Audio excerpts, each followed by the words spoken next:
Today, we're back. Season 2, Episode 6, titled Attila. Paul, Luke, I think what we're going to do first is we'll talk about our thoughts on the episode, and then we're going to talk about all the Innie stuff on the severed floor. We'll use a little bit of drumming to bridge us over into the Outtie world. We'll talk some Irving and Bert, and then we'll finish with the big stuff with Outtie Mark. So, Luke, we'll start with you. What did you think of this episode? I think I said something in our text conversation earlier, but this was like a very much needed character relationship driven episode where it kind of stayed away from, not that we didn't advance the plot as much, but it definitely focused more on our interpersonal relationships, which was great because this was kind of Helly R's first whole real spotlight episode. And I think Britt did amazing. She was awesome and she needed this because Helly R really hasn't been in this season off that much. And this was good for her. I'll say that I was slightly disappointed with my expectations for the Bert and Irving scene. There were some really cool tidbits that are going to go a long way in terms of theory crafting, but in terms of like the character interactions, I don't know, it wasn't as good as I thought it was going to be, but there's definitely more to come for them in the future this season. And then the last thing I'll just bring up is I get so cringed out when people touch brains and the idea that hole is there and Ragabi was going in. I was really hoping that Ragabi saying that she got more practice with Severance earlier this season meant that we wouldn't have to go down the storyline of nosebleeds and take the PD route. Right. Because obviously Adam Scott's not going to die. Like he's going to be there this whole time. So we know he's got the plot armor, but it still cringes me out to my soul, especially the last scene of him hitting his head on the ground on top of having just had brain surgery. But that stuff we're going to save for last because I think that was, as always, kind of the most interesting part. I love the rebellion. I love Ragabi. Overall, great episode. I don't know if it was my favorite of the season, but it's mostly because it focused on the relationship. So the payoff of focusing and taking time for the characters to have these moments is gonna be there in the long run. But in terms of just talking about it, it might be an easier episode to talk through, even though we will be jumping a little bit more than normal. But definitely liked the episode. Paul, what'd you think? I enjoyed it. I like when it's not just a bottle episode and we only get certain storylines. They touched on pretty much all of them here. Again, one of the only characters we're missing is Cobell, but it's going to be such a rewarding feeling when we finally do get her on screen, hopefully later in the season. So I'm really looking forward to that. They're kind of building it up just by not having her in it. At the same time, I've never felt like our crew was more separated since they all got fired than right now. Obviously, Irving's out doing his own thing. Great. I'm so happy that we got scenes of outside, Irving doing his own thing with Bert there. But inside, Dylan's kind of doing his own thing with the Outtie family visitation. So he's not revealing all information and being a total team player. And Mark and Helly, I was so excited in the beginning of the episode. We're like, all right, we got a lead, we got a clue. We're going to go down and figure out what's happening. But then they get distracted by sex. Like, keep it in your pants, guys. And then the whole rest of the episode gets thrown off because it's about their relationship, which I'm joking. I really did like that. It's so complicated having, the events of the Ortbo and then Helly realizing what happened and coming to terms with it. I think they did a really good job. But at the same time, I wanted that Irv note with Dylan, and instead they're like acting like teenagers, like the first time under intent. But like I said, I did enjoy it all, but I'm so excited for some reveals. I want some info dumps here. Yeah. And I think, again, for the 1,000th time, we're spoiled in a way where we're thinking that we're going to be getting answers every single episode because of how reintegration happened technically at the end of episode 3. So this episode was very, very needed. This is going to be, did we confirm how many seasons they want to go? Did they say 5? Is it confirmed? Or I don't know how confirmed it is. It's been said. That number is not, you're not pulling that from nowhere. Right. So this is a multi-season show. We may not be halfway through the entire series. So we definitely need some time with these characters, some more time with these characters and all of their interactions and all of their relationships. And there is a lot to talk about when it comes to characters, relationships, interactions. that'll drive some theories, but mostly I think it's just very, very important because, again, we need to be able to understand all of these characters as we move forward because, we have our protagonists, we have our antagonists, maybe we'll talk about it, and they're gonna be the drivers of this story. So what I want to talk about with you guys first is obviously we already said it. We're gonna go with the Innie floor, the severed floor, and how do we want to do this? Do we want to go in order of the Innie floor? So Do you want to?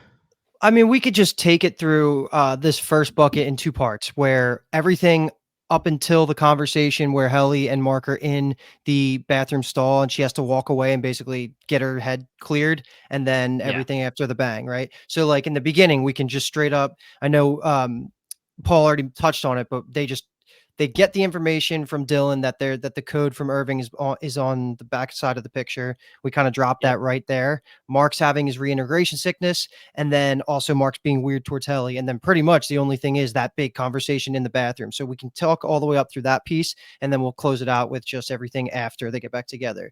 Because in this first part, well, first of all, Helly's line right in the beginning was so yes, freaking funny when she's like, "Did everyone sever their balls in the elevator this morning?" Was so yeah, good, man. It was so so good. But good. she's right because she hasn't had time to acclimate to the weird dynamics ever since the outside retreat, ever since the firing, ever since season one, Yes, essentially. But this is just like the rocky relationship mending part of the episode, and them catching Helly up a little bit more, especially Mark in the stall. So anything you want to bring up here, I think is a good time. yeah. Helly perfectly said. Luke still thinks that they're full steam ahead, gung ho. We're doing this OTC. We're taking down Lumen. She doesn't know everything and all the baggage that happened because she wasn't there. It was Helena. So she doesn't fully understand how Mark's feeling. She doesn't know really anything about what Dylan's dealing with.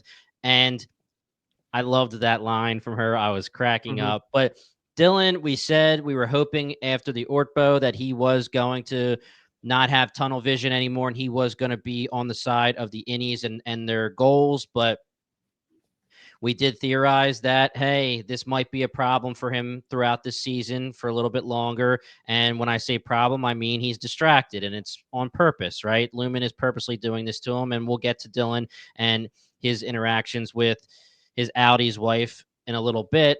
But yes, Dylan's not on our side right now. He's doesn't want to get in trouble. He specifically says, I'm leaving the thing there, and he doesn't tell them why, but he's doesn't want to get in trouble. Hmm. I'm not gonna elaborate on this too much. I'm just gonna let you guys know where I'm at after last week's episode. We were discussing whether, you know, this mark that is in the severed floor is Outtie mark, Innie mark. After this episode, I have no idea what's going on. Like this was all Innie mark. It felt so Innie mark besides like one or two sarcastic lines pretty much the whole time he was down there. So maybe we'll touch on it more in the midweek mailbag. But for this episode, I was viewing everything that happened down there as Innie mark, especially with a lot of the knowledge he had. Outtie mark couldn't have possibly known some of that stuff. So unless they're doing a bouncing back and forth type of situation while he's down there, I'm assuming that this is all Innie mark officially doing all the Well, work.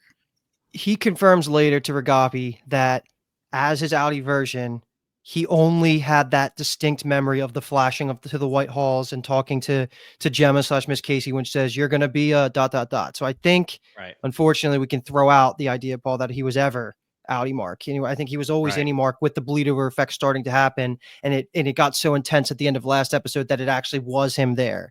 So you can keep trying to find situations, and I'll definitely listen if you pull up evidence. But for now, I think I'm going to stick with me and Jimmy's side, where it's mostly any mark. Like we're not that deep into the reintegration process, and now we might be after what happens in this at the end of this episode. But that's for a different conversation. Assuming that what they show us is all in chronological order between Audis and Innies, yes, 100% agree. And while we're throwing away theories, we touched on it in the midweek mailbag last episode. They ate so much food this Oh yeah. episode. Chuck that all And out. You'll never hear me bring that up again. I'm sorry I wasted airtime on it.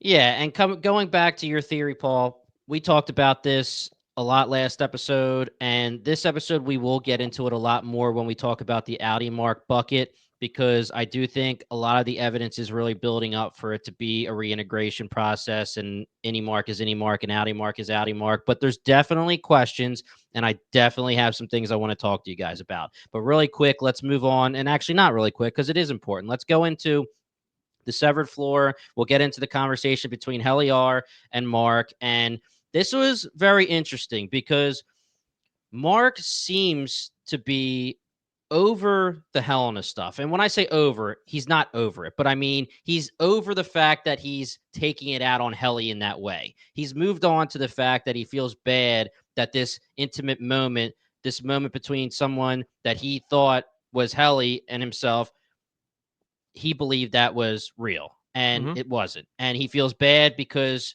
he feels like he betrayed Helly, even though Helena betrayed him. So it's, again, a very weird situation. It's very emotional, but I am happy that for now, Mark has kind of moved on from throwing shade at Helly for the Helena stuff and for the betrayal, quote unquote, stuff. And I'm trying to put this on the quote unquote on the screen here stuff, because he has to understand Helly had nothing to do with that. I also want to say that I think the timing of when he got over it is too coincidental to have been after Milchick was going to throw this out around as leverage. So I think he thought in his head, if Milchick's going to hold this over me, I'm just going to get this out there because there's no way that I'm going to let him have that. So I think that's part of it as well. Yeah. Agreed.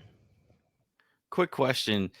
It's not really related to that, but in this scene, I know I might have missed a line here, but they used to have tokens for a vending machine in the first season, and in this scene, Mark opens the fridge, and there's like set meals for like the innies. Was that Milchick's humanization aspect of it, or did I miss a line earlier in the season? So I actually have an answer to that, and it comes from Adam Scott. And I believe, I don't know if it was in the after the episode information, the scenes that air, or if it was an interview that he did, but apparently it was explained and then it was cut.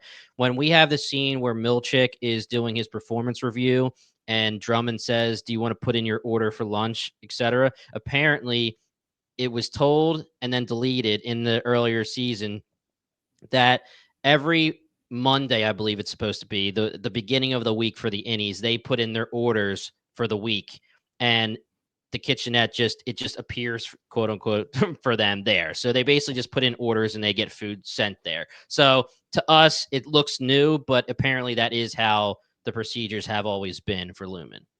Cool. Interesting. More food theories out the window, Paul. Stop talking about it. Yeah, I know. Shut up, would you? God damn it, Paul. But I do want to point something out, though. I said it off the rip. I think, yeah. So Britt Lahr, she crushed this whole episode, but this is one of the moments I really liked from her acting when she was absorbing all of the information from Mark, and she didn't just get jealous, which I kind of thought she was going to. She did react emotionally. She had to walk away and clear her head, but she was also thinking strategically of why this happened, what was Helena's game. So I really like that from her. And then when she does walk out of the bathroom and she does the take her shoes off scene, the internet was running with that this last week before the episode, saying that, was that a sign that her feet are swelling because she's pregnant? I almost want to, we can totally revisit the pregnancy theory again, because now like she can still be pregnant, but it doesn't necessarily mean it was part of Helena's plan. So we can talk about all of that. But I just want to say that it's so funny how quickly the internet runs with something, because I saw like 5 different versions of that tweet within an hour of it dropping from Apple. So, and in my head, I was thinking like, how your feet wouldn't even swell that quick anyway in general. So like, I don't even know why people would say that, but you know how the internet is. Let me put that to bed right now. I just want to say, because in this episode, when Mark is talking to Helena, Helena says, "I'm sorry about the OTC that happened days ago." Right? Now, that would most likely mean last week, not like yesterday, because we know days have obviously gone by. But in my opinion, the Ortbo was this past weekend. So if she's getting pregnant, she's not, her feet aren't swelling from this past weekend, right? Just wanted to touch on that just because I know somebody was going to say something about it. Definitely. That was a big line, Jimmy, that Helena brought up, because that just puts this whole timeline in perspective. Definitely noted that down.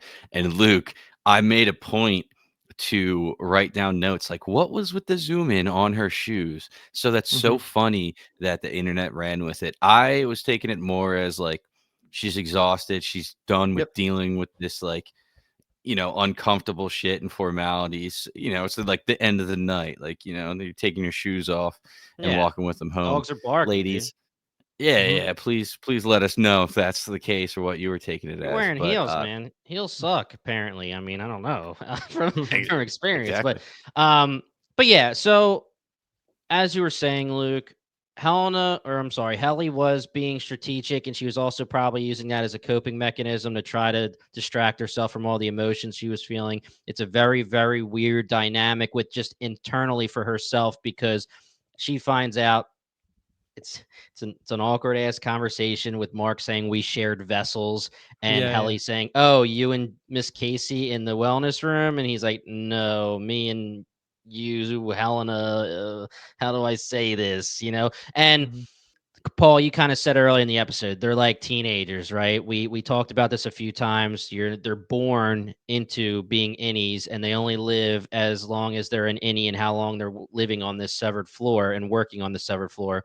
And Helly, the Outtie and the Innie version of this is very, very new to us. Obviously, it's a unique scenario. And Mark was basically assaulted by Helena, and he had no idea that it wasn't Helly. And now Helly is finding out that she did something like that, but it's not her. It's her body, but Helena took over and did that. So there's a lot of betrayal going around from Helena to her innie self, to Mark, and a lot of crazy emotions going on. And that's why I thought, to your point, Luke, Britt Lahr did amazing with her acting in this episode. Yeah, and Yeah. we're just extending this out through the end of the episode, or this bucket too, because they continue the high school mindset where they are trying to meet up. I don't know why it's such a priority for her. I mean, I guess I understand why, but like they really dropped the ball on like keeping the eye on the prize of what the real purpose of everything was. But accepting that, they have their session in the random room, and then we have Mark getting a nosebleed later, which is a sign of his surgery kind of going wrong, and then Miss Wong enters for a quick little medical session, which doesn't necessarily lead to anything crazy, but that's the rest of Innie, Mark, and Helly's storyline for this episode. What Jimmy said, insane acting by Britt. I mean, Helly, you feel so bad for her, but the way she approaches this and says, like, I don't want her memory, I want my own. And then just the way they like kind of awkwardly hold hands and walk into the room, everything was great. And the way she was like, ta-da, a tent. Just to touch on that room though, just to make sure I'm understanding this correctly, this was the room that we got from season 1 where they walk by and they're like, oh, we're planning an expansion, right? Like, I think that's the only room that was from. Probably. Yeah. Yeah, I mean, it could just be, to me, it's just a random room that they found to do the damn thing. But yeah, it could be that there was talk. They went into a room very similar in season 1. Yeah. All right, And cool. and Luke, I quickly want to talk about how you were saying eye on the prize, and I think that I agree with you, but the problem is that we probably are thinking that and we're agreeing on that as viewers because we want to have our eyes on the prize and we want some answers. But if you're really trying to take this like a character driven episode, it does make a lot of sense that Helly will find out all of this information, have a little bit of a moment for herself, fall into the corner, sitting down, crying a little bit, and then deciding that she was betrayed and she loves Mark and she wants this moment for herself and she wants this memory. And again, we'll talk about this when it comes to the Bert and Irving, Bert and Ernie from Sesame Street bucket, where there's a lot of talk with this Innie versus Outtie stuff, right? And Innie Helly is herself. She is a person. And she hates the fact that her Outtie self, Helena, has these memories with someone she loves and she wants them for herself. So it makes sense to me that she prioritized that. And again, Mark and Helly are in love. And now let's quickly talk about this before we leave this bucket. Do we think that this is what Lumen wants for Mark and Helly? Do you think that they are actually happy with the fact that they went on a little excursion to do the damn thing. Because again, while innies and outies are separate people, they are not separate bodies. And if we go with the fact that Lumen does want Helena to be pregnant, would they be happy? I mean, listen, if Miss Wong should know that the room is empty, if her only job is to be watching over the floor, they purposely show that when Dylan's with Gretchen and Helly R and Mark are together, the room is literally empty in MDR. So I feel like it's on purpose that they're being allowed to go on these excursions and do what they need to do. It's weird because they always talk about how Kier frowns on erotic entanglements, especially like, in the workplace. But at the same time, they're allowing them to kind of go off and do this. Is that attributing it to the no cameras, like total freedom rule? I don't really know, but it feels weird to me that Lumen would plan this all along, especially with Helena reacting so strangely to the kiss at the beginning of this season when she's watching, but right before they go out into the OTC, she sees Helly kiss Mark and she reacts so strangely to it. And it's not like oh my God, Well, here she we go. This is smirked. what I wanted.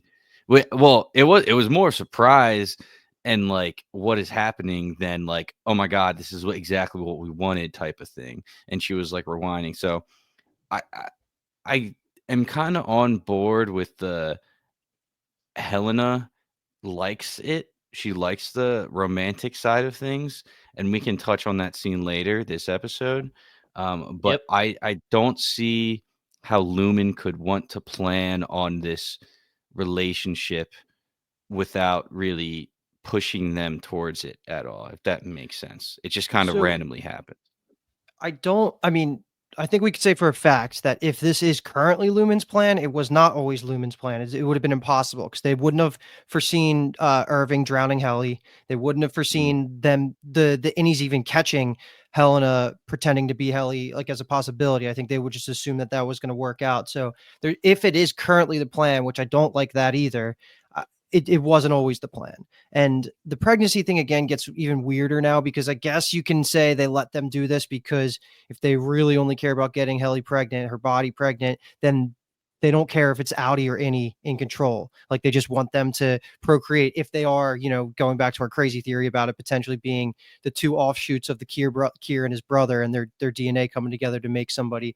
But I like what you just said at the end, Paul, where I think it's more about just Helena wanting some sort of interpersonal relationship. That's almost a more interesting angle because that means she'll have the internal struggle of being a robot for her dad and Lumen or having some actual emotions like a human being. And I think if she has that struggle, that's a much better outcome for a TV show and more entertaining for us, I think.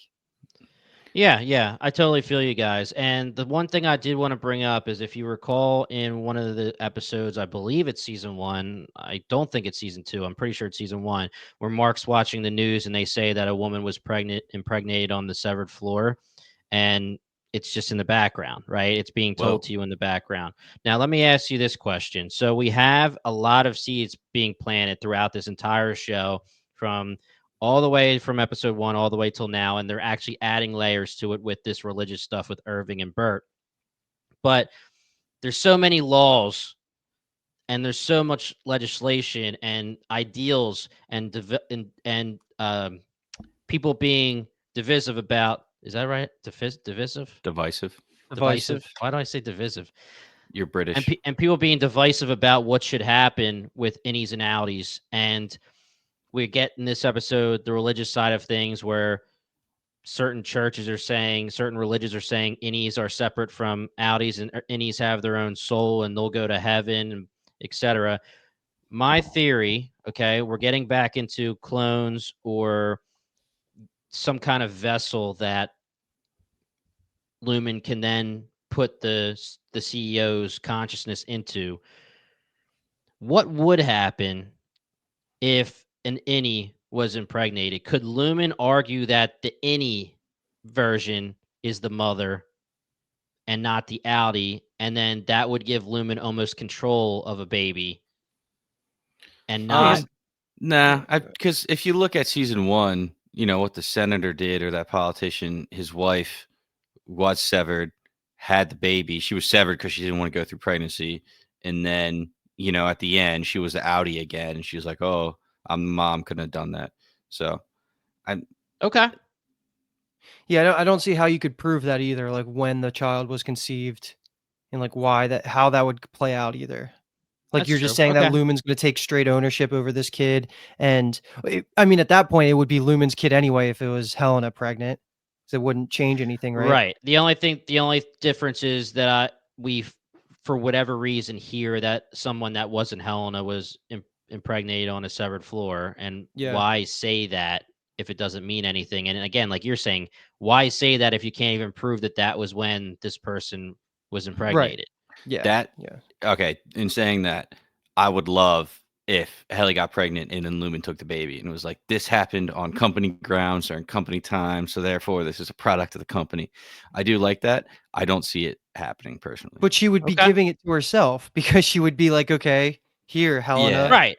So like it wouldn't true. even play out. As soon as she walked out of the elevator, it wouldn't change anything. But either way, that does have the door is open for that to be some sort of storyline. But it also could be the reason they showed us that in season 1 is just to show that some abuse could be happening at Lumen and nobody would know. So like they're saying that someone even got pregnant and like that could give fuel to some of the protesters, which I think we touch on a protesting group later in this episode. And we Yeah. know that's such a very popular theme because people hate Severance or people love it in the world. So that could be why they showed us. I don't know.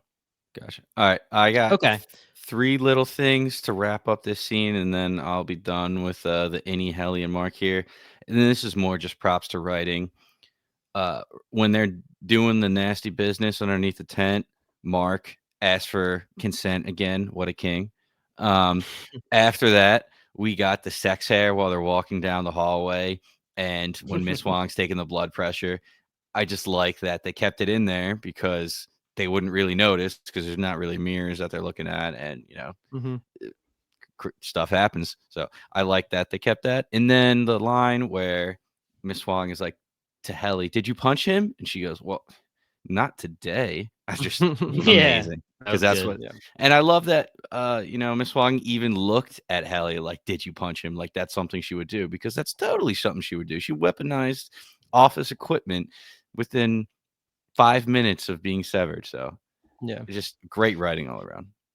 Yeah, we're about to move on to the rest of the severed floor with some Milchick and Miss Wong, but we're going to put a pin in it, but it is important to note that while Mark is getting his blood pressure taken and he's talking to Miss Wong, he's getting his reintegration flashes, and I definitely want to talk to you guys about that once we get to the Outtie Mark stuff. But Yep. we'll get to that in a little bit. Now we have Milchick. He's in his meeting with Miss Wong. We get some information here about Miss Wong, and that is that Milchick has to approve for her to pass. Is this to pass her fellowship and make sure Graduate the she's fellowship. Wintertide Yeah. material? Yeah. So she's currently in a fellowship and Wintertide material. Is that the next thing that she would graduate to? I mean, Like I think you could just assume it's like a grad school or whatever. It's a smarter school, right? Like an academy or something. Okay. So that doesn't really fit with the clone stuff unless you just want to say that he's, what do you guys think? Do you think it has anything to do with her being a clone, or do you think it lends more to the fact that it could just be that she actually is a child? I was kind of taking the Winter Tide as like the next Cold Harbor. It was like a code name for the next job. So when Milchick was saying like, "Oh, I don't know if you're ready for the next project we have going on," well, I have a small theory, slightly linking to the clone stuff with Miss Wong. A little bit later when Milchick's by himself, I'll touch to that, but. Yeah, Wintertide is such a mystery to me. It just when I heard that though, it just immediately links to like the name of another file, like Cold Harbor. And I prefer that to be the solution. Like, I hope you're right, and I hope I'm wrong because I'm taking it as like she's probably a very smart person. She probably has rich parents, and she's being allowed to be into this almost internship program.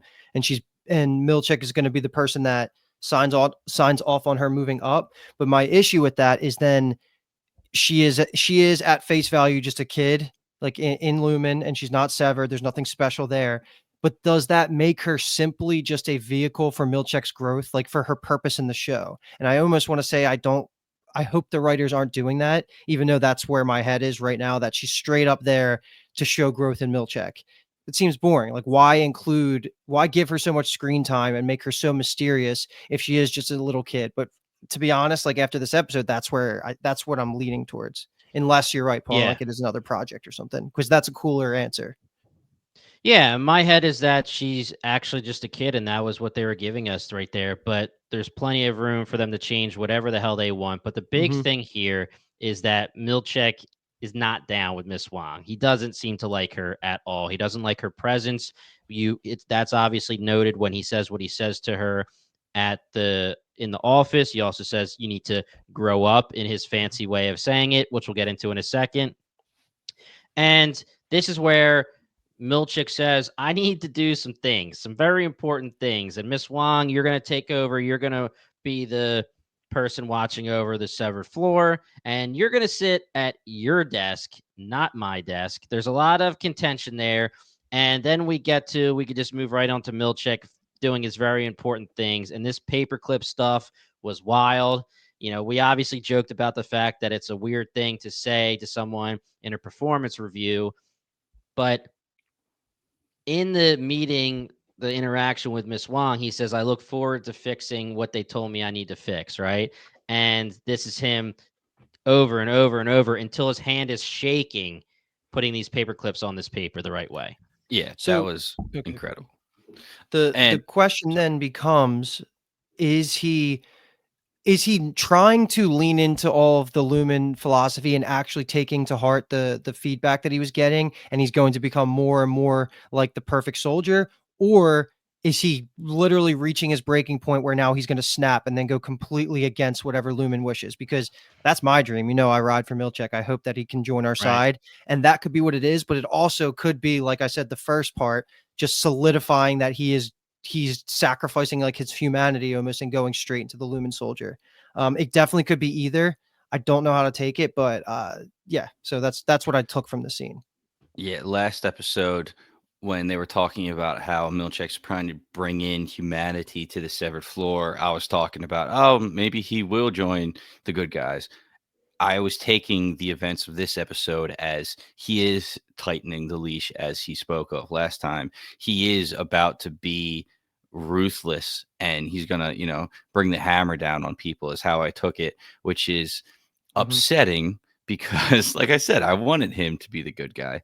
Now, do Yeah. you think, and Jimmy, you said the word contentions already, do you think that he looks at Miss Wong with this not hatred, but knowing that she's up to something because she is the one that reported the three contentions to Drummond? Because as he said, they were anonymous.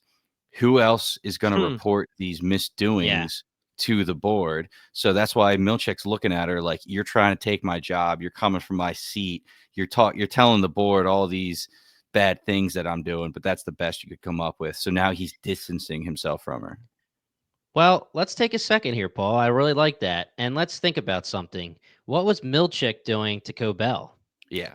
Milchek was giving information about Cobell and getting her in trouble. Let me throw this at you.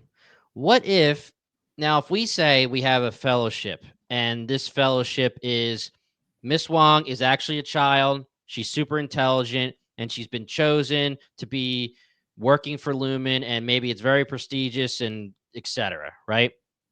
What if that was Milchek when he was little and Cobell was his Milchek? Right? What Mhm. if we know that one of the things that they say about Milchik is that he speaks too intelligently. So what if he was a person that has been working for Lumen for a very long time, and it's just kind of like a cycle, right? So Milchik and Cobell may not have, there's a contention between the two of them. He knows that he took Cobell's spot. Could he think that Miss Wong is going for his spot eventually? I don't know how important my theory is that Milchik's been around forever, but there's definitely contentiousness in between these characters. And I hope, like you said, Luke, that it's not just for that reason and Miss Wong has more to her, but the tension's there majorly. And snitches get stitches, so she better watch her Yeah. back, Miss Wong. Watch it. So Yeah. when they were in his office, did you guys notice his office decorations at all? There was 3 pieces of decor behind him, and I was like, "This is painting a huge picture." So, he's got the iceberg behind him.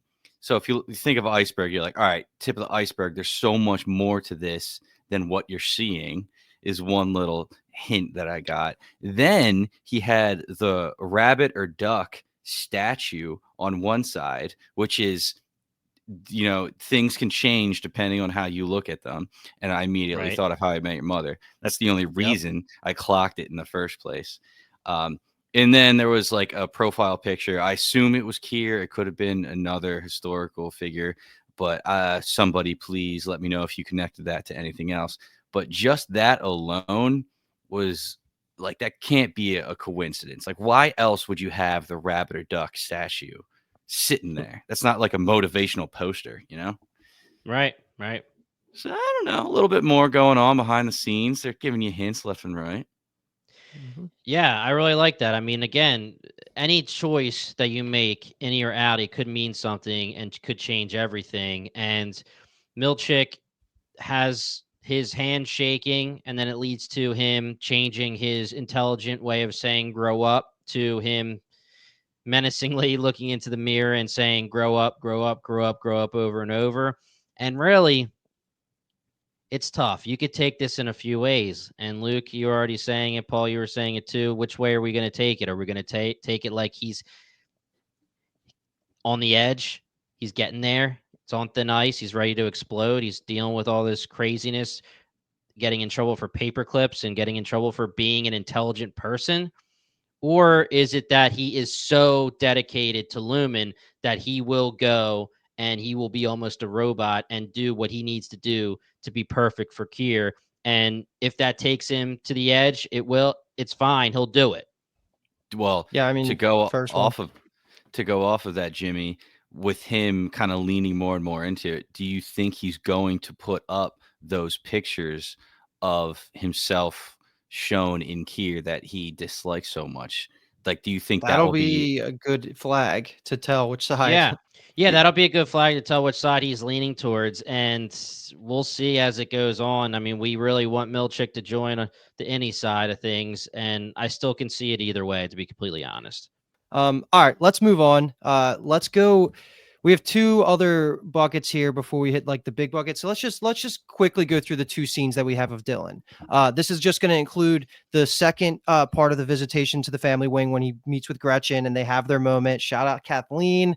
I think she Yep. sniped where this is going, and this is going to be fun to talk about. And then of course later at Dylan's Audie's home, we get to see the direct aftermath of that and how Gretchen is still hiding everything from her Audi. She clearly thinks that he's out of love and she lost the passion with their relationship. So she's favoring the Innie version of Dylan right now and all of his, newborn, like he's just in love with her and he cares about her and Yep. he's listening to her. So this is like a really interesting case study that I did not think we were going to go this deep into it, but here we are. I don't know what that means for Dylan as a character. Is he going to just straight up, like, are they going to try and murder Outie Dylan? Like, how's that going to work? Are they going to just freaking like what is going to happen here? And then I also want to just quickly mention too that the wording in the Outie meeting or in the outside world when Dylan asks his wife, says like, how was it? How was it? I heard you went back to Lumen. I think we can at least say that Gretchen doesn't work at Lumen. I know there was theories about her being a security guard, but if she does, Dylan doesn't know about it because she said go back to Lumen as if she wasn't working there. So Right. I guess let's just open it up for those 2 scenes. More of a case study, like you said, Luke. Innies versus Outies being 2 different people. I thought it was perfectly guessed and theorized by Kathleen that Gretchen was going to fall newly in love with Dylan because, we're seeing the Outie life that they live where they have kids. They're very distracted. They're just in autopilot. And then you have a scenario where Gretchen goes to see the person that she loves, Dylan. It's the same person to her, but it's the version of him that outwardly loves her and shows his love for her. And she's very, very enamored with that. And she does not it's almost like cheating. That's what we've talked about a million times with these innies versus outies, and she's keeping it a secret because she doesn't want it to be known how enjoyable and how much she actually really likes this other version of Dylan. Because does she want to admit it to herself that the more she sees Innie Dylan, she may start resenting Outtie Dylan for not showing her that same kind of love? Yeah, I like that a lot. I wasn't picking up on that, but as soon as you guys brought that up, I'm like, can definitely see where it's going to be a complicated relationship. You know, if you fall in love with somebody's Innie but not their Outie, like what do you do? I just more attributing this to like good writing. It seems like Innie Dylan is so confident. Like when they're talking about the OTC, he's like, "Yeah, I have the strength of two men. What are you talking about?" And like he's like, "Yeah, I probably got like a smoking hot wife on the outside, you know, all this other crazy stuff he was saying in season one." And then you see his Audi, and he's so not confident. I just, it's such a parallel, and it's so good. He was talking about, you know, he wants to go buy a car or something like that. I was a little confused. Were you getting anything like that? Like I think Gretchen's it's the financially smart one or something like?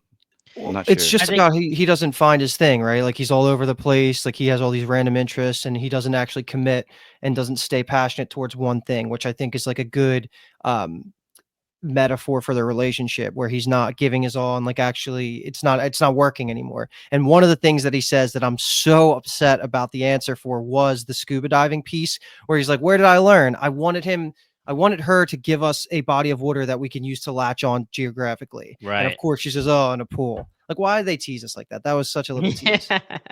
Yeah. Because it could have been the Great Lakes, you know, right near Wisconsin and Michigan. Yeah. Like that's what I was kind of hoping. Yeah. And you have that adult, boring financial conversation sitting at the table with your kids.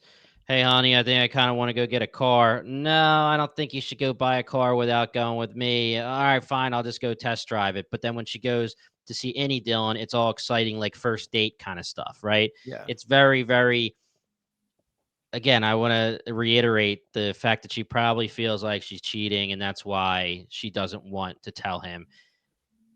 We'll get more of it. We'll get more of it because Dylan, like you said, Paul, Innie Dylan is very, very confident. We talked about, or we heard him talk about how he's like, oh, so does it just seems like Outtie Dylan hasn't found what he's good at like I am. Like he knows he's good at this refining. He's been talking about it since season one with all of his perks. This is his job. He's the man at this job, right? He knows it. And Outtie Dylan has tried this, he's tried that, and he just never found it. Yeah. So you guys think that her lying was more to protect her flourishing love for Innie Dylan and didn't want to like hurt Outtie Dylan? Is that what you guys I were don't know kind if of, is it's that what you're saying? necessarily like hurting his feelings. I think it would be more like, not admitting. She doesn't want to talk about it because it's it's not necessarily like, hey, honey, I cheated on you, because obviously Innie Dylan and Outtie Dylan knows Innie Dylan and her were supposed to be meeting, but it's more just like I don't want to admit how good it actually was. Gotcha. Okay. Yeah, let's move on to Irving and Bert. And really quickly, we could talk about Drummond.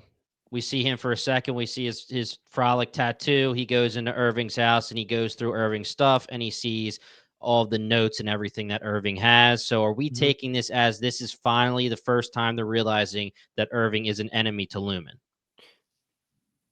So I think it's been a known thing that they need to watch him still, even if he is Right. fired, like especially because of the firing. But Oh, yeah. I think it's important to know that how easily timed this break-in was, Yeah. where you can Yeah. just connect it to the fact that more and more red flags are starting to pop up for Bert. Like he is, especially with the conversation with Fields and the 20 versus 12 year thing, where I think it's safe to assume, well, not safe to assume, nothing is safe to assume, but I think the leading theory around the internet is going to slowly become that Bert is working with Lumen and basically lured Irving out of his house so that Drummond could get in there without any issues. And I think unless that was a total coincidence and Lumen is just videotaping Irving's house, which is also believable, but it was too timed around the scenes with Bert and Fields. So I think that I don't trust Bert anymore. Agreed. Yeah, I had the exact same thoughts you did. as soon as you saw Drummond breaking in, you're like, this is too perfect. Like, Mhm. especially because they just showed Irving show up at Bert. Like, the timing could be off, but it was like, this is too much going on. So, do we want to go into some of the papers that Drummond saw in Irving's chest, or do we want to save that for the mid-week mailbag here? I think if you Because saw anything crazy, you should just bring it up. one of the next to one of the names, it said it gave a date, but it never gives a year. Like it says 11-19 dash and then nothing. So they don't give you years. But it said car crash, fractured hand, lawsuit with the city, like, and then in his pencil handwriting, did this settlement lead to severance? So they're Mhm. literally giving us an incident where there was a car crash that directly led to an employee being severed. That is, I feel like, is just spoon feeding us Gemma and Mark in the car crash, leading to Mark being severed. And if it's not doing that and it is a red herring for that, it's at least saying that this version of Outtie Irving is theorizing that Lumen is pushing toward some people towards Severance. Like that's what he's Yes. talking about here. And if you look at those papers back in the episodes where we see Irving going through them, one of the former employees died from a car crash and was no longer locatable for Irving. So he has everybody's addresses and it says died in a car crash. So car crash may be something easy enough for Lumen to manipulate and set up themselves. Maybe So maybe that's why it's like 80s cars because there's so many car crashes that they're running out of 2020 cars, stuff like No, that. well, not even that. 2020 cars have better safety features. So they would want True. old cars to, like, actually hurt or injure the inhabitants. So that's crazy. Love And it. then the only other bit of information I grabbed, it said Dylan G and it said age 58. So what was that about? Because I was like, our boy Dylan isn't 58 unless there's like two Dylan G's, but it only said one. So I don't know. interesting. I didn't notice that. He definitely doesn't look 58 to me. No. Yeah, exactly. So, really quickly, let's talk about the elephant in the room, and that's Fields and his actor. And Mhm. okay, so in season 1, we see Bert and we see Fields. And this is confirmed because in the credits it says Cecil Fields. And then in this credits, it says Cecil Fields. So Fields is his last name, Cecil is his first name. I'm guessing it's a recast, and it kind of is annoying, but this is fully the Whistler to me, right? I mean, he I looks like the Whistler, right? he way more than the screenshot from season 1, right? Right, right. Yeah. And And that's I why it's hope that because that annoying that makes it was a recast. yeah, exactly. Yeah. But either way, I think it's important to note because a lot of people online were talking about, like, is this supposed to be Bert with somebody else that wasn't Fields in season 1? And a lot of people were just agreeing, no, it is him. He's in the credits as Fields. It's just a recast. But there's also the possibility that if Bert is truly just a Lumen agent and he could even be as high up on the like as the board, which would be a crazy reveal. But if Bert is on the inside of Lumen, what if whoever this actor that is playing whoever his husband is an actor, meaning it can actually change people in certain situations and it makes sense in world because why would like Outtie Irving almost wouldn't have recognized him, only Innie Irving would have actually seen him through the window. So there's a chance like it's not a mistake, but at the same time it feels almost like a real world Yeah. kind of thing where they didn't tell that actor from season 1 that we're going to need you for an important part in season 2, so they've recast. But I am so in on the Whistler being Fields. Yeah. I feel like that would be tough to say that it's an actor for Bert's husband because when any Bert is doing the OTCs banging on the door, both people are going to come to the door, and then he's going to be Outtie Irving when the OTC is over, and he's going to see both Yeah. of them. Yeah. So I feel like it has to be that. But this is where we get into some important stuff. And like you said, Luke, it's not as fulfilling as I wanted it, but there is a lot to talk about, right? So we have the title of the episode, Attila. That is what Fields calls Bert. But then we have the awkward ass dinner scene, and Mhm. we have an awkward ass Fields. And this is not what I was expecting, whether it's real or not. whether it's an act or not. But the religious side of things, the explanation here is that Bert got around, or he was a scoundrel when he was younger, whatever you want to say, and he's not going to go to heaven.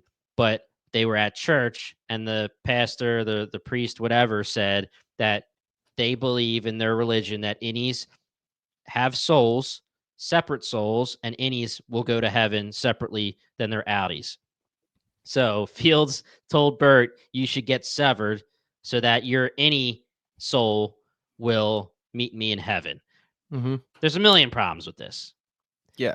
The first thing we could talk about is just how, again, it's very important to note that the divisiveness is a thing. And we've known it since the beginning, whether it's legislative, political, now religious. There's a million ways that there's divisiveness between ideologies with people. And it's going to get more and more in depth as we go through this show. But I guess if you want to say this is real, which I'm not on the side that it's real, Fields saying, I'm going to meet Bert's Innie in heaven because I'm an angel and I'm going to heaven. I guess it makes sense why Fields would be upset and want to meet Irving, because Bert's soul, technically, his Innie soul would like Irving, not Fields, because the Innie soul doesn't know Fields. But I think the more important part of this is that Fields said what he said about the 20 years. Mm-hmm. Mm-hmm. That wasn't a mistake. That wasn't him going to be embarrassed the next day. He said what he said, and I believe fully that Bert worked for the company before Severance was a thing, and he eventually was severed, but he worked for Lumen first. Yeah, it just, like we were talking about earlier, it just puts Bert in a bad light because Bert's trying to cover it up. He's saying like, "Oh, I don't know what he was talking about, this and this," Mm-hmm. And I really couldn't like pin down one thing to one theory. It's just Bert is just way sketchier than he was before. The only thing I was kind of theorizing or trying to bring back to another theory was, is Irving, we were talking about he was reintegrated. That was the practice that Ragabi had. Is Irving reintegrated here? And is there anything that could tell? And the only thing I could come up with is he was a little flirtatious with Bert. He was combing his mustache before he went in to see him. That could be, both Innie and Outtie Irving have all their memories, so they do kind of still like Bert. Or it could be Innie Irving was attracted to Bert, Outtie Irving also attracted to Bert, because they are similar people. But I was curious to hear what you guys thought about that. But like with the light flirting. Yeah, I clocked the mustache combing too, and if he still falls under the category, or he still falls under being Ragabi's one of Ragabi's training, or I guess in between PD and Mark's reintegration test, then he's farther along on the process. He might not be fully reintegrated because he didn't have the flooding of the chip like Mark gets at the end of this episode, but he would have more of his Innie personality bleeding through, which could just be as simple as that. Like, but also, yeah, like they could also just be attracted to Christopher Walken, which might be a thing too. Who knows how you want to take it like that? But one of the things I wanted to say here is that the slip up by Fields of saying the 20 years and it looked like Bert tried to cover that up almost goes against what I was saying a minute ago, where he's an actor. Like, I think Fields is just who he is, and bless him if he is, because he is so progressive as like a just guy who would be willing to let his husband have that freedom of his Innie version. And I know he's into the religious side, but such a cool angle that I never thought we were going to get like this deep of a look at. And then one of the things he says when they're bringing up this story about why they decided to have the severance procedure for Bert was he brought up the whole mind people. He says the whole mind people are off the deep end. Like, that's just the name of one of the protest group that is just completely anti-severance, right? Did we hear that name before? Yeah, the Whole Mind Collective. They're the ones that Mark argues with when he's on the date. Right. Okay. So they're just going to keep with that world building, which is perfect. So that caught my mind. But yeah, overall, I just think that the 20 years versus the 12 years is the biggest. Just here's a tidbit of information, run with it, is what the writers are doing there. There's, of course, people are going to say, like, is Bert like a secret Egan? Is he involved with the board? Like, is he that high up? And I think like the bottom line or where my head's at right now is I truly think Innie Bert is a total bystander. This could be a Helena Helly situation where Outtie Bert's forcing Innie Bert to go in for a specific reason to help Lumen do a specific goal, where Innie Bert was completely just born into this process, just like Helly was. So I think that's where I'm at. But like at the end of the day, like that difference of the 8 years and Bert being high up in the Lumen plans, like how is he not a villain? Like he's definitely a villain. He was working with Drummond. He was distracting Irving. It all is kind of lining up. And until we get more information, that's what I'm gonna proceed forward with.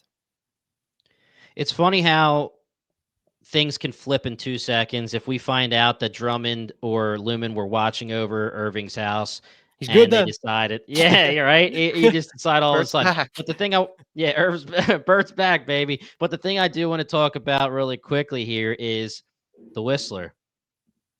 For all we know right now, Milchick, Miss Wong, maybe not. We're assuming they're not severed. The Whistler is not an MDR employee. Is he severed or not? Is he Cecil Fields? If he's severed, this makes sense because the Whistler would never be around Bert, Innie Bert. I'm saying, okay, let me say that again. If he's severed, Outtie Whistler, Outtie Fields would never be around Innie Bert in a way where he could understand that this relationship was happening, and this is why it makes sense that he wants to get more information about it. Did you guys have sex? There's a chance you had unprotected sex, all of that kind of stuff.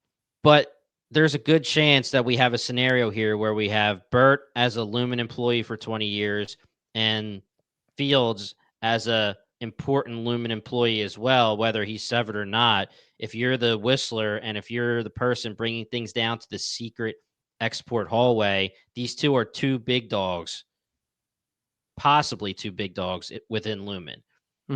So there's definitely a lot there that we can get some more answers for, but it's worth noting that while the scenes weren't very as like crazy or anything that we thought, a lot was told and a lot was figured out here and we know that they're going to be important going forward. But let's do this damn thing. Let's go to Outtie Mark. Let's finish this up here. So Mark has the conversation with Ragabi immediately because he just had the end of episode 5's. He sees Gemma. He sees Miss Casey. He hears her giving the therapy sessions, and he starts asking some questions. We want more questions. We want tell me freaking everything, but we're getting some questions being asked. What did you guys think of the start of this conversation between Ragabi and Mark and her answers that she gave him? And I just thought it was my only takeaway was that it basically confirmed that it was Innie Mark the whole time last episode. That was like the big takeaway, just because he specifically isolates when he was Outtie Mark in control inside Lumen. Yeah, I agree with Luke. I saw that and I was like, well, really throws a freaking wrench into a lot of the shit I was talking about. I talked like 30 minutes of that the last episode. And I felt like this type of whiplash almost because I forget that Outtie Mark doesn't see Miss Casey / Gemma all the time. So he sees her.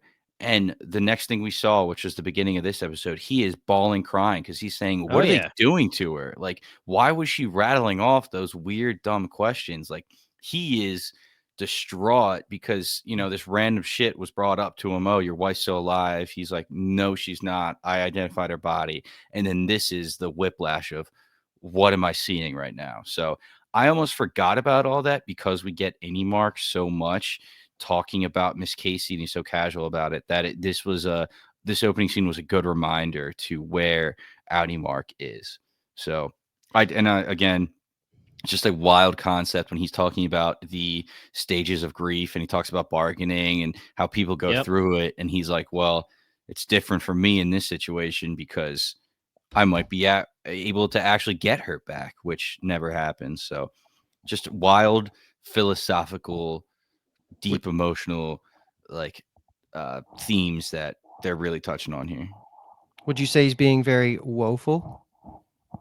It's one of the he's pretty woeful right now, man. He's pretty damn woeful, and I have to say, Adam Scott's acting unbelievable. like you said, Paul, when he's talking to Ragabi, but then also when he's sitting on the couch and explaining the grief and the bargaining. But there's some things that we got, some information dumps that we can talk about really quickly. Ragabi says Gemma is essential. She also says Gemma is still in there. Those are two things that she told Mark. Now, I wish Mark would say, "What do you mean she's essential? What do you mean this? What do you mean that?" Like how? But how much does Ragabi actually know about what the deal is with Gemma / Miss Casey? How much does Ragabi know about what's going on with Lumen in general? Why doesn't Mark ask for more? But hearing her, if she knows actually what's going on, hearing that she's saying Gemma is essential and she's also still in there, to me, kind of takes clone off the table. And I know that the actors said for the 1,000th time that cloning isn't a thing, but that statement makes it seem like it's Gemma. You're saying essential, meaning like her physical body is essential. She is essential like she's to needed. Lumen. Yeah. Like he said, "What is she doing in there?" And she said, "I don't know, but she's essential." Like you're saying, but you're saying take cloning off the table because Gemma would she says, not be essential if they were just regrowing her and everything? No. The second part is why I said that, because she said Gemma is still in there, meaning in Miss Casey. That's her statement that she made. Oh, I was thinking they were saying Gemma is still in there, as in she's still in Lumen, not same in Miss Casey. Oh no, I took it as if Ragabi is literally saying the person you love is still in there. We just have to get her.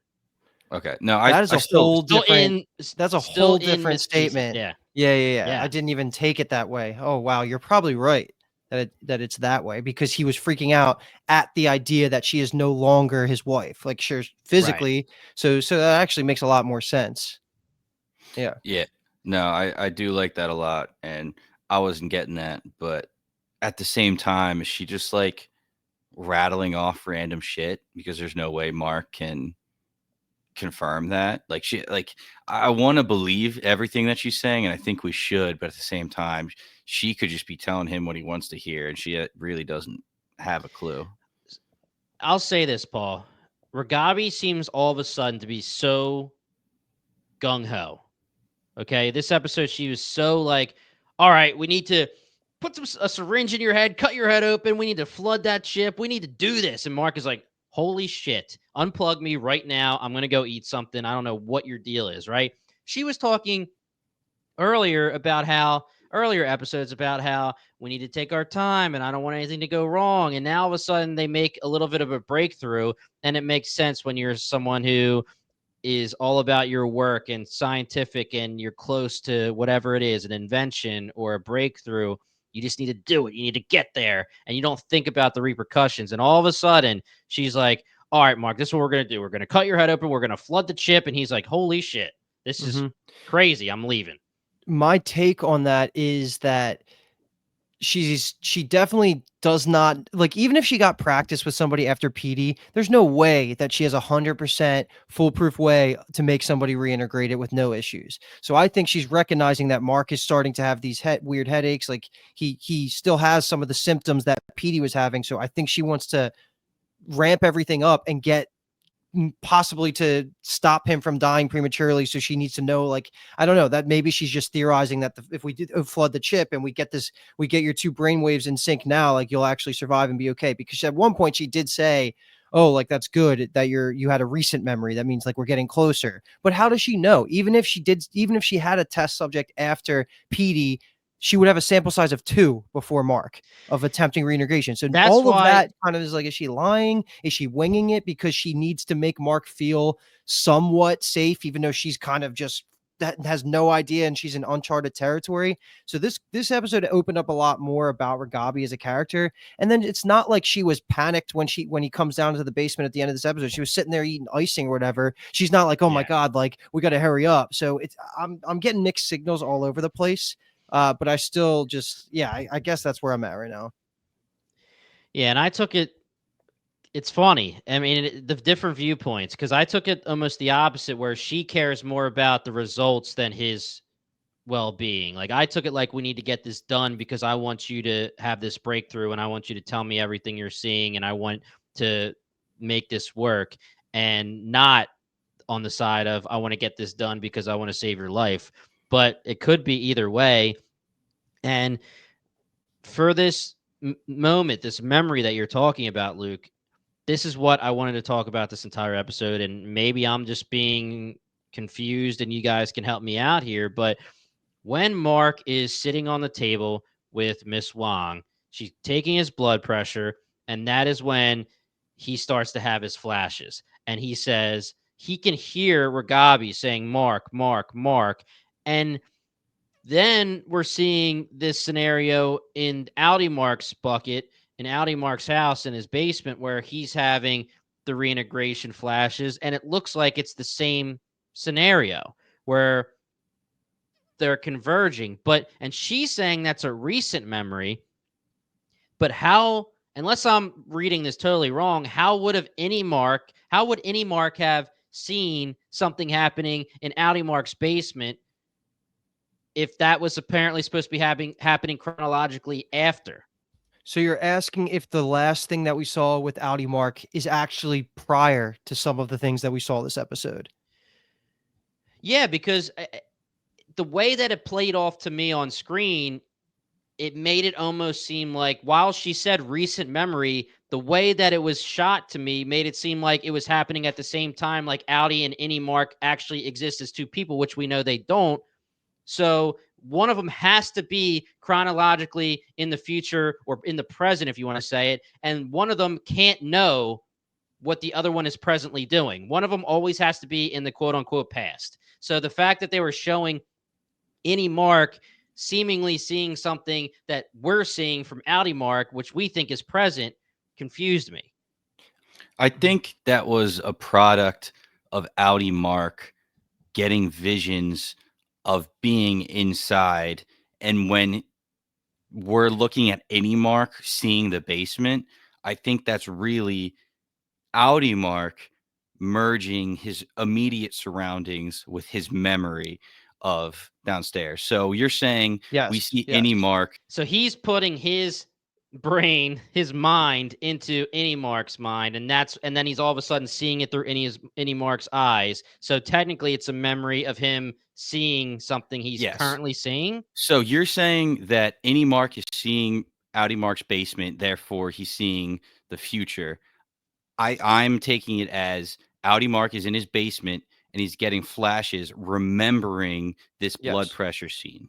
So Yes, that's how I take it too.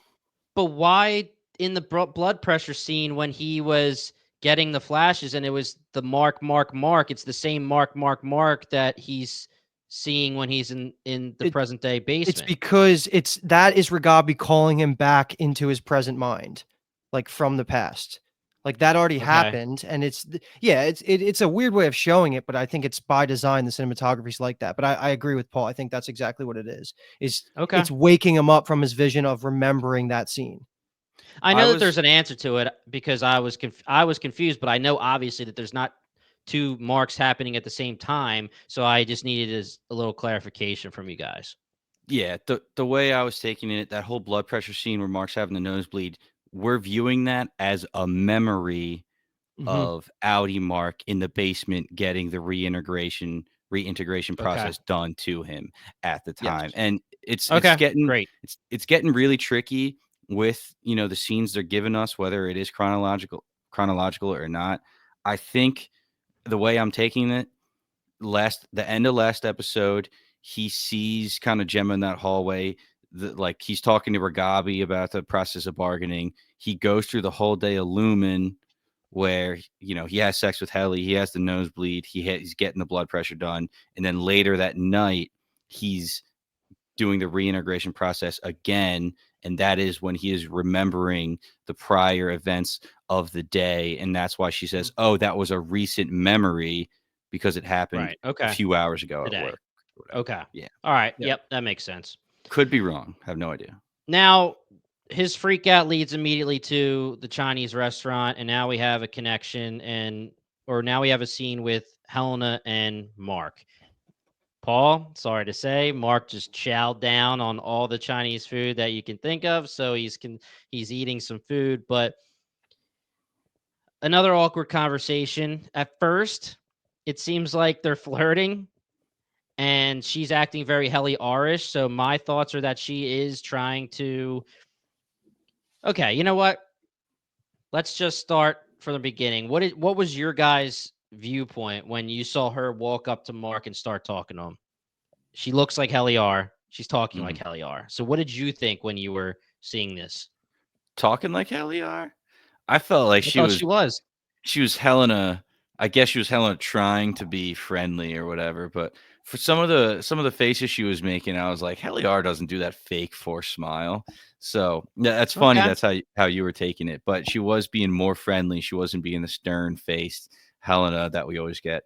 Like I said earlier, I was getting this scene initially kind of like they're just doing reconnaissance on Mark, but then I was getting vibes like Helena shouldn't really be there, and she was almost she enjoyed the like how should I say this? She She enjoyed the liked connection with Mark.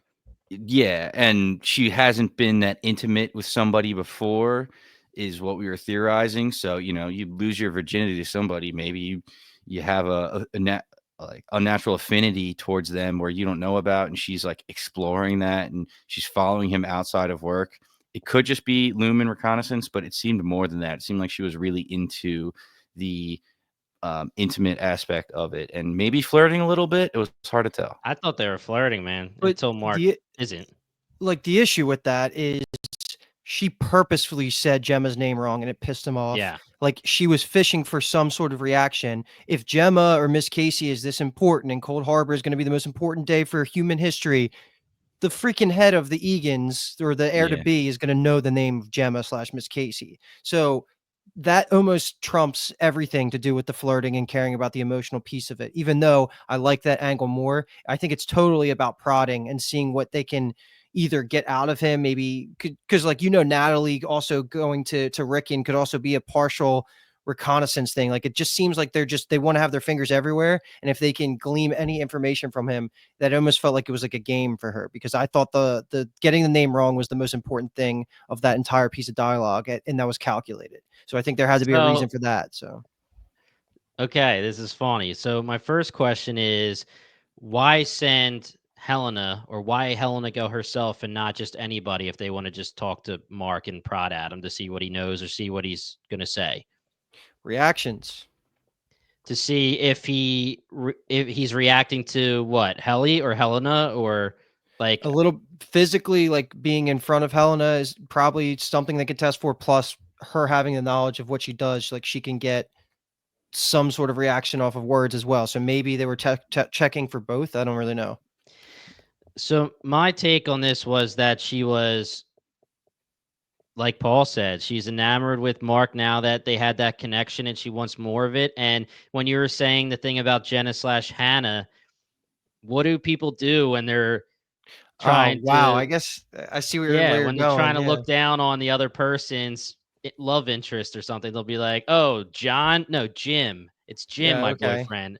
You know what I'm Okay. saying? That's how I took it. So I took it as like a little backhanded slap, like, "Oh, sorry about Hannah," and he's like, "It's Gemma." No, you're I right. I mean, didn't even think of it in that way. So that's why we have a podcast. Yeah. We could talk this shit out. yeah, I mean, it could be a little bit of both, to be honest. Could they think that there's a chance he's reintegrated and they want to make sure that he wouldn't recognize Helly R and freak out? It could be anything, but it really played off to me like in my eyes, she came in looking like Helly R. She doesn't usually look like that unless she's in work, severed. Then she talks to him, in my opinion, like she talked to people when she was acting as Helly R. They're actually kind of hitting it off for a second. And then when she does the Hannah thing, which could be like a jealousy kind of thing, he starts to turn a little bit. And then he's realizing this is freaking Helena Egan, who's like the enemy of all enemies.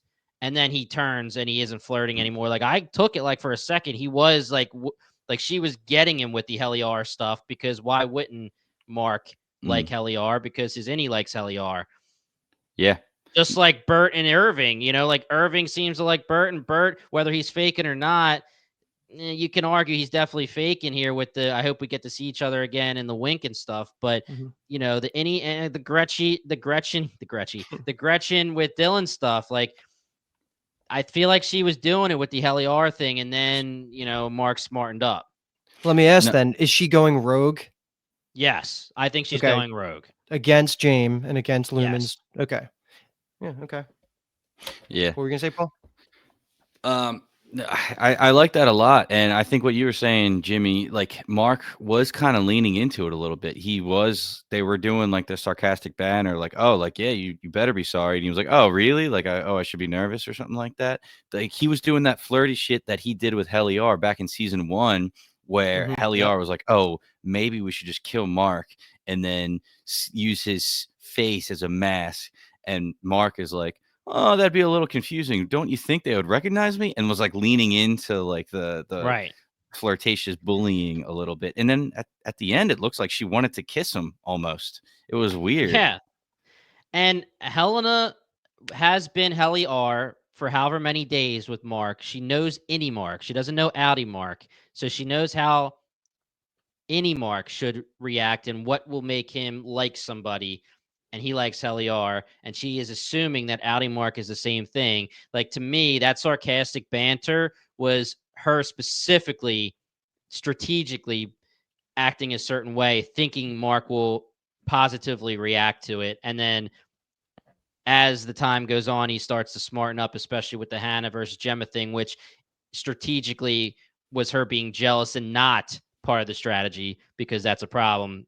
Mark is obviously going to side with Gemma on this. And if you're going to slight his wife, who he loves, and we've been dealing with this for 2 seasons here, he's not going to be happy with it. But then it opens his eyes, and he's no longer, entranced with the Helly R stuff. And he is like, oh my gosh, I'm sitting here talking to Helena Egan, who I'm literally trying to fight against.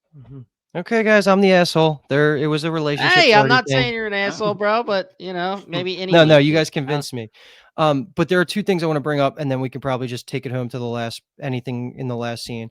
I know we know that's the Severance chip itself was created relatively recently. Did we know that it was James himself was the one that come up with the technology for the first time? Because I, for some reason, just didn't conceptually think about that. I noted that specifically because this may be, guys, bingetowntv.com/Discord, Spotify comments, YouTube comments. Let us know. This may be something we're missing, and they've said it before, but I clocked it as something that I wanted to write down because because all of our theories with these chips are that the other CEOs existed with them as well, if we're correct about the revolving and all of that. Now, which makes it more complicated now for us. Right, it makes it more complicated. Yeah. You could have somehow invented the chip, but not the Severance portion of it. Does she say that because what he says is your father, or he says you, but she corrects and says my father invented a procedure. Yes. So I would think that means the chip counts. Like the chip would have been invented with the procedure, or would you say Severance is a separate thing? Well, I mean, technologically speaking, like the chip probably was only capable of being created like 2 CEOs ago. That's what I'm saying. If we go with our revolving thing, then we're assuming Kier in the 1800s figured some shit out, and they're very technologically advanced, right? I mean, if Kier resurrection through cloning and stuff, which we don't have to go down that rabbit hole. But yeah, I agree. That makes everything a little bit weirder, and I don't like it. I would argue that it almost kind of makes more sense that they're trying to bring the past CEOs back if they just discovered this technology, and it's only been 12 years since the Severed program has been around. That's why they haven't been able to bring them back, because they've only been working on this project, 2 years. They're just figuring out how to do. So it makes sense if they had this technology all the way back then what's the deal with trying to bring these past icons back? Yeah. And then the big problem is that if you're saying that they couldn't be mutually exclusive, because how you would have to somehow have been able to preserve dead bodies or preserve consciousness, and you Yeah. would think the chip would be part of that existence. So I don't know. Again, too much theory talk for something that we don't know enough about. But guys, let us know on the Discord if you have any extra information about it. And probably means nothing. And I probably I could even be wrong about this, but I Googled the name of the restaurant and it does mean grandfather in Chinese, probably. But also, who knows if that's the Chinese name when they're together versus separate? Because, I don't understand the intricacies of the language, but that's what I got from it. Right. Well, Okay. I wasn't going to bring this up, but now that you mentioned that, it was Zufu, but the ZU, when Mark is walking out, the lights were out. So only the FU was illuminated. And I don't know if that is the father part of grandfather. I'd have It to look might that be. up. It actually might be. Interesting. Yeah. But Interesting. yeah, that's a little, and Mark's gonna be a it said, father. established 1927. So I don't know. Throw that date in the back of your mind. Hopefully, I mean, we rarely get dates, so it's Yeah. great that they Yeah. even gave that to us. All right, let's take it home. We kind of already danced around the flooding of the chip and like this scene a little bit, and then we just had to mention that Devin shows up and is there when he collapses, which is probably more of a conversation for next episode. And do you guys have anything you want to bring up, maybe specifically about the surgery, besides how disgustingly long that needle Yeah. was? It just kept coming out of his head. I was like gagging on that. That's disgusting. It was like bending too. I was like, "You sure you hit the right spot?" And I'm like, "What the hell?" She's like looking over as she's still in there. I'm like, yo, what is happening right now? I'm Yeah. freaking out. He's awake. He's awake, obviously, during it. Now we know why Mark S slash Audi Mark has long ass hair, so you can hide the freaking scar when he's an Yeah, innie. I right. mean, what, he's going to go to work the next day after brain surgery? But the conversation with Helena fully changes his mind. He comes back in. He says, "Do the damn thing. I'm sorry. I'm sorry I was an ass. Just do it." We don't know what the liquid is that she's flooding him with, but apparently the flooding will speed up the reintegration process. He says how fast. She says very fast. And then, boom, some stuff happens. He gets up. She says, "Don't do it." That was the first snap. Like, he had a snap from a memory, and his head snapped back. And she says, "Don't move that much." And then we start hearing the door knocking, and it's Devin.